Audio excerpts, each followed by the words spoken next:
The rain had finally stopped, but the streets of Oluwafemi's little town in the outskirts of Ibadan still glimmered with a thin film of mud.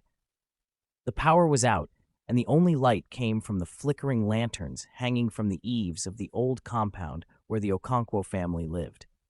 It was there that the trouble began. It was a Thursday when Aisha, the youngest daughter, vanished from the kitchen after setting the pot of Egiri to boil. Her mother, Mama Nkechi, screamed until her voice cracked, and the whole neighborhood gathered, their faces lit by the orange glow of torches.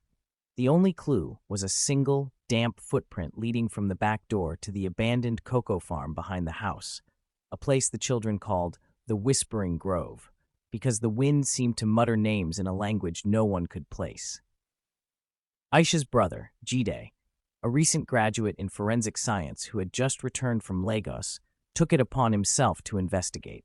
He brushed off the superstitions of the elders and set up a makeshift lab on the veranda, spreading out the muddy footprints, a torn piece of fabric, and a small carved wooden talisman he found lodged in the mud. The talisman bore an unfamiliar symbol, a crooked eye surrounded by 3 spirals. Jide's phone, the only source of light in the darkness, showed a faint, greenish glow when he held the talisman close. He brushed it off as a trick of the battery, but the glow pulsed in rhythm with his heartbeat. That night, as the village drummers beat a low, mournful rhythm for the missing girl, Jide heard a soft whisper behind him. "Don't dig where the cocoa doesn't grow." He turned, but there was no one there, just the rustle of leaves and the distant croak of a nightjar. The next morning, Jide followed the footprints deeper into the grove.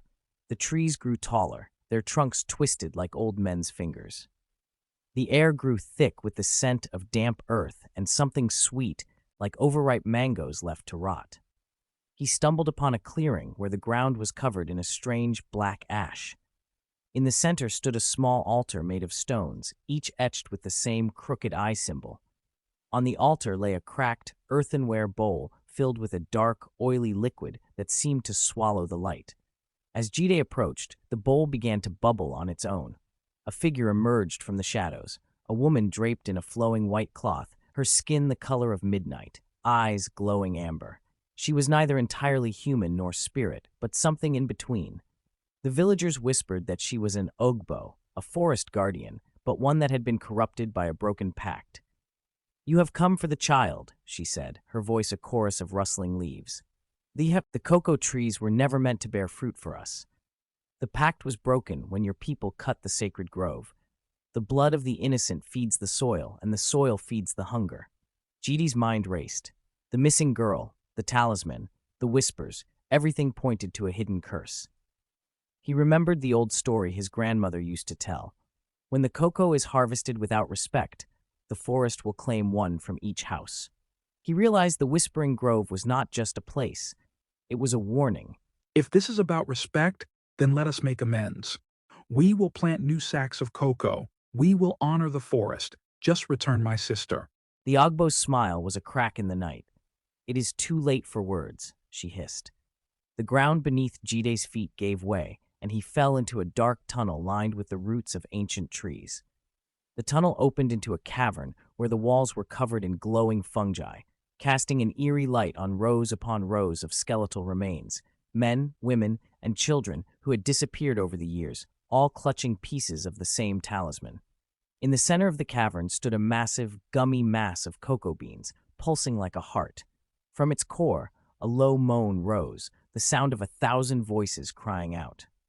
Jide realized the cocoa itself was alive, feeding on the souls of those who broke the pact. Summoning all his strength, Jide hurled the talisman into the mass. The moment it struck, the cavern shook.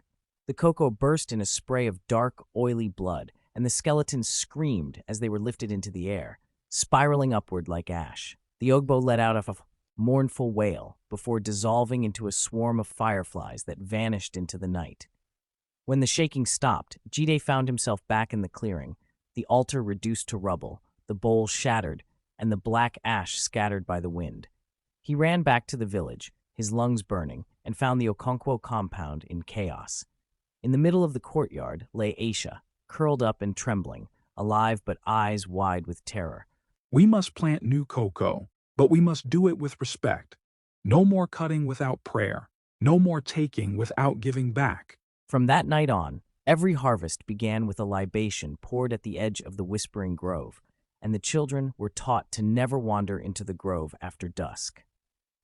The cocoa trees grew taller and sweeter, but the memory of the Ogbo lingered like a shadow at the edge of the forest, and reminder that some mysteries, once uncovered, demand a price, and that the line between respect and greed is as thin as a single damp footprint in the mud.